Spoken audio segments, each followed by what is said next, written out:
Hi, Mark. I'm Donna. My student number is SO441052. Today I'm going to read a speech delivered by Kio Stark, and the title is Why You Should Talk to Strangers, and Sophomore at NCUE. There are things we say when we catch the eyes of a stranger or a neighbor walking by. We say, "Hello, how are you? It's a beautiful day. How do you feel?" These sound kind of meaningless, right? And in some ways, they are. They have no semantic meaning. It doesn't matter how you are or what the day is like. They have something else. They have social meaning. What we mean when we say those things is, "I see you later." I'm obsessed with talking to strangers. I make eye contact, say hello, I offer help, I listen. I get all kinds of stories. About 7 years ago, I started documenting my experience to try to figure out why. What I found was that something really beautiful was going on. It is almost poetic. There were really profound experiences. There were unexpected pleasures. There were genuinely emotional connections. There were liberating moments. So one day, I was standing on the corner waiting for the light to change, which I'm a New Yorker. So that means I was actually standing in the street on the storm drain as if that could get me across faster. And there's an old man standing next to me. So he's wearing like a long overcoat and sort of an old man hat. And he looked like somebody from a movie. And he says to me, "Don't stand there, you might disappear." So this is absurd, right? But I did what he said. I stepped back onto the sidewalk and he smiled. And he said, "Good, you never know. I might have turned around and zoop, you are gone." This was weird and also really wonderful. He was so warm and he was so happy that he disturbed me. We had this little bond. For a minute, I feel like my existence as a person had been noticed.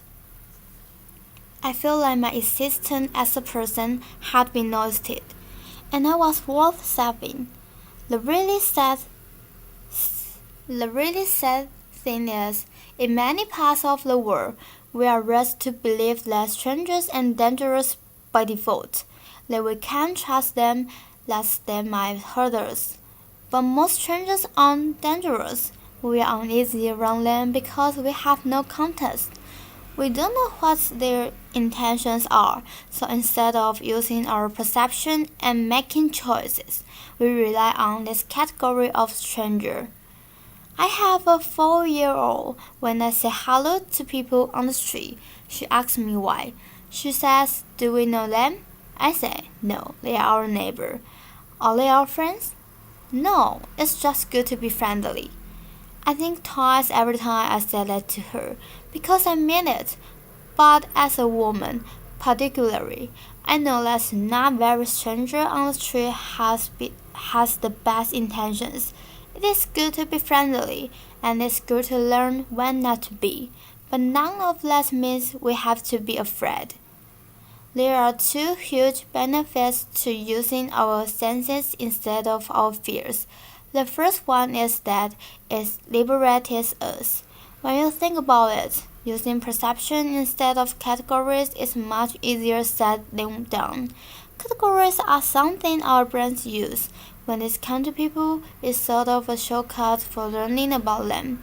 We see male, female, young, old, black, brown, white, stranger, friend, and we use the information in that box. It's quick, it's easy, and it's a road by us. And this means we are not thinking about people as individuals. I know an American researcher who travels frequently in Central Asia and Africa alone. She's entering into towns and cities as a complete stranger. She has no bonds, no connection. She's a foreigner. Her survival strategy is this: get one stranger to see you as a real individual person. If you can do that, it will help other people see you that way too. The second benefit of using our senses has to do with intimacy. I know it sounds a little counterintuitive. Intimacy and strangers, but this quick interaction can lead to a feeling that sociologists call fleeting intimacy.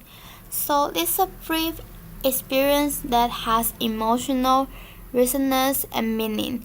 It's the good feeling I got from being saved from the death trap of the storm drawn by the old man, or how I feel like part of a community when I talk to somebody on my train on the way to work.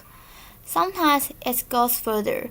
Researchers have found that people often feel more comfortable being honest and open about their inner selves with strangers than they do with their friends and their families. Last, they often feel more understood by strangers. This gets reported in the media with great laments. Strangers communicate better than spouses. It's a good highlight, right? I think this entirely misses the point. The important thing about this study is just how significant these interactions can be. How this special form of closeness gives us something we need as much as we need our friends and our families. So how is it possible that we communicate so well with strangers? These are two reasons. The first one is that it's a quick interaction. It has no consequence. It's easy to be honest with someone you are never going to see again, right? That makes sense. The second reason is where it gets more interesting. We have a bias when it comes to people we are close to. We expect them to understand us. We assume they do. And we expect them to read our minds. So imagine you are at a party and you can't believe that your friend or your spouse isn't picking up on it that you want to leave early. And you are thinking, I gave you the look. With a stranger, we have to start from scratch. We tell the whole story. We explain who the people are, how we feel about them. We spill out all the inside jokes. And guess what? Sometimes they do understand us a little better. Okay, so now that we know that talking to strangers matters, how does it work? There are unwritten rules we tend to follow. The rules are very different depending on what country you are in, what culture you are in. In most parts of the US, the baseline expectation in public is that we maintain a balance between civility and privacy. This is known as civil attention. So imagine two people are walking towards each other on the street. They'll glance at each other from the distance. That's the civility, the acknowledgement. And then, as they get closer, they'll look away to give each other some space. In other cultures, people go to extraordinary lengths not to interact at all. People from Denmark tell me that many Danes are so averse to talking to strangers that they would rather miss their stop on the bus than say "excuse me" to someone less likely to get wrong. Instead, there's this elaborate shuffling of bags and using your body to say that you need to get past, instead of using two words. In Egypt, I'm told, it's rude to ignore a stranger, and there's a remarkable culture of hospitality. Strangers might ask each other for a sip of water, or if you ask someone for directions, they are very likely to invite you home for coffee.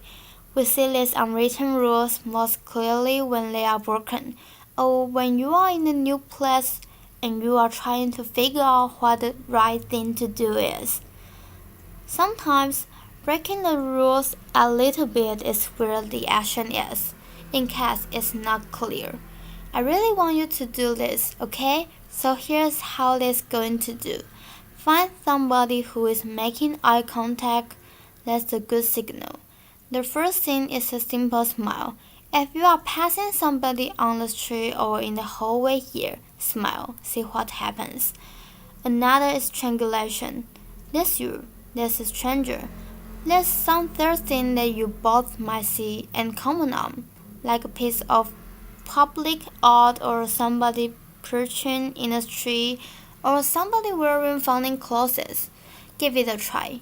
Make a comment about that third thing and see if it starts a conversation. Another is what I call noticing.